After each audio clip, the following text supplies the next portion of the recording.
교육에 관한 책 중에 거의 성경처럼 여겨지는 책이 있습니다. 바로 장자크 루소의 에밀인데요. 그런데 이 위대한 책을 쓴 작가 루소에게는 정말 충격적인 비밀이 하나 숨어 있어요. 그래서 바로 이 질문부터 던지고 시작해야 할 것 같아요. 세계에서 가장 위대한 육아 전문가가 어쩌면 세상 최악의 아빠일 수도 있다. 이게 과연 가능한 이야기일까요? 루소라는 인물의 모순이 바로 여기에 다 담겨 있습니다. 한쪽을 보면 교육의 역사를 뒤바꾼 위대한 철학자인데 다른 쪽을 보면 자기 자식 5명을 전부 고아원에 보낸 비정한 아버지였죠.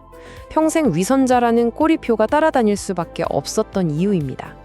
자, 그럼 루소가 도대체 왜 에밀을 썼는지 그 핵심 철학으로 한번 들어가 볼게요.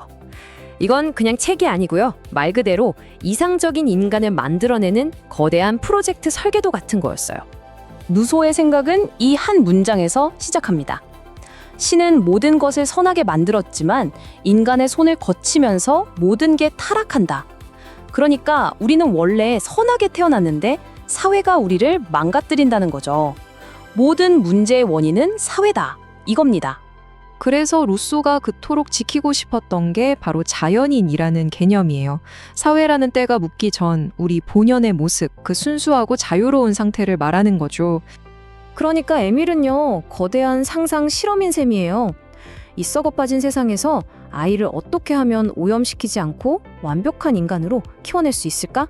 이 질문에 대한 답을 찾아가는 과정. 그게 바로 에밀입니다. 좋습니다. 그럼 이 완벽한 인간 만들기 프로젝트, 그 구체적인 설계도를 한번 들여다볼까요? 루소는 총 5단계로 이루어진 로드맵을 딱 제시합니다. 자, 하나씩 간단히 볼게요. 처음 유아기 때는 그냥 마음껏 뛰어놀게 하고, 아동기에는 책상에 앉히는 대신 자연 속에서 직접 부딪히면서 배우게 합니다. 그리고 소년기가 되면 로빈슨 크루소처럼 혼자서도 살아남을 수 있는 기술을 익히고요. 청년기에는 드디어 다른 사람과 관계 맺는 법을 배웁니다. 마지막으로 성인이 되어 좋은 짝을 만나면 비로소 하나의 완전한 인간이 완성되는 거죠. 그런데 이 계획 전체에서 가장 파격적이고 어떻게 보면 우리의 상식을 완전히 뒤집는 부분이 바로 이 2번째 단계, 소극적 교육이라는 거예요. 가르치지 않는 게 진짜 교육이라는 정말 놀라운 생각이죠. 이 예시를 보면 그 개념이 확 와닿으실 거예요. 아이가 창문을 깼어요. 보통 부모는 어떻게 하죠? 막 혼내고 다그치죠. 근데 루소는요, 그냥 아무 말도 하지 말라고 합니다. 대신 깨진 창문으로 밤새 찬바람이 쌩쌩 들어오는 방에서 아이를 그냥 자게 내버려 두라는 거예요. 그럼 아이는 100마디 잔소리보다 더 확실하게 배우겠죠. 아, 창문을 깨면 내가 추워서 고생하는구나. 이게 바로 자연이 주는 벌, 진짜 교육이라는 겁니다. 3단계에서 기술을 강조한 것도 정말 대단해요. 루소는 그랬어요. 혁명이 일어나면 왕은 하루아침에 거지가 될 수 있지만 목수의 기술은 그 누구도 빼앗아갈 수 없다. 근데 진짜 신기하게도 이 책이 나오고 얼마 안 있어서 프랑스 혁명이 터졌고 수많은 귀족들이 몰락했죠. 정말 소름 돋는 통찰력 아닌가요? 자, 그럼 이제부터가 진짜 중요합니다. 250년도 더 된 이 낡은 책이 지금 2025년을 살아가는 우리한테 도대체 왜 중요할까요? 이게 어떻게 우리 삶의 문제를 푸는 열쇠가 될 수 있을까요? 루소는 현대인의 불행을 정확히 꿰뚫어 봤어요. 행복은 다른 게 아니라 내 욕망을 내 능력의 크기에 맞추는 것, 바로 거기서 온다고 말이죠. 우리가 불행한 이유는 딱 하나, 이 둘의 균형이 깨졌기 때문입니다. 이 그래프가 바로 그 문제입니다. 보세요. 내 능력은 사실 한 30 정도밖에 안 되는데 소셜미디어를 보면서 남들과 비교하다 보니까 내 욕망은 저기 90까지 부풀어 올라버린 거예요.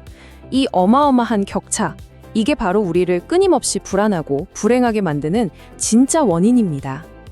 그래서 루소가 제안하는 해결책은 아주 간단해요. 첫째, SNS 속 다른 사람의 삶을 쫓는 걸 멈추고 내 능력 안에서 만족하는 법을 배우는 겁니다. 둘째, 머리로만 아는 지식 말고 직접 몸으로 부딪히고 느끼는 진짜 경험을 믿는 거죠.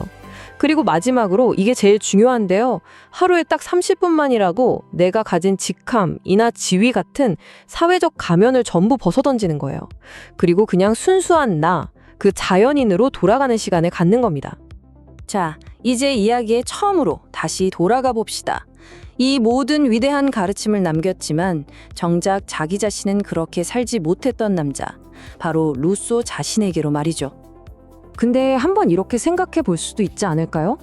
에밀이 그토록 위대한 건 완벽한 사람이 쓴 완벽한 이론이라서가 아니라 어쩌면 자식을 버린 한 아버지가 평생의 죄책감 속에서 써내려간 절박한 외침이었기 때문일지도 모른다고요. 그의 실패가 있었기에 이 책이 우리에게 더 큰 울림을 주는 건 아닐까요? 결국 루소가 우리에게 정말 하고 싶었던 말은 이 한 문장이었을 겁니다. 우리는 이 세상에 공부하러 온 게 아니라 즐기러 왔다. 인생을 어려운 숙제처럼 풀려고 하지 말고 그냥 하나의 축제처럼 즐기라는 거죠. 마지막으로 여러분께 이 질문을 남기면서 마무리하겠습니다. 과연 에밀은 한 위선자가 남긴 위대한 거짓말일까요? 아니면 평생 얼굴도 보지 못한 자기 자식들에게 바치는 한 아버지의 가장 고통스럽고 또 가장 심오한 사과문이었을까요? 판단은 여러분의 몫입니다.